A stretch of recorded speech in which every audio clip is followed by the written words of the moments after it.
The voices wouldn't stop. It had been 8 days since they'd started, and 4 days now that he'd been afraid to go outside. Whispers at first, gradually growing louder, constant murmurs, suggestions, questions. On and on they continued. Why? One whispered. I don't know, came the answer. What do you mean? They would talk to each other.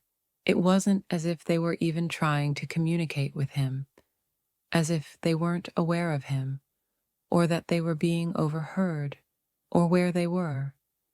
The voices overlapped, so that several conversations were going on at the same time, and he couldn't keep track, didn't even try anymore. The conversations just continued. He couldn't block them out, couldn't talk loud enough now to talk over the sounds in his head. He'd tried telling them to shut up. He'd tried to answer some of their questions. He'd tried to talk back and ask them questions of his own. Nothing worked. Then he'd searched for a doctor. Well, that part was fuzzy. He'd reach for the phone and then forget who he wanted to call. The voices were driving him crazy. He opened his eyes, trying to shield them against the bright light overhead.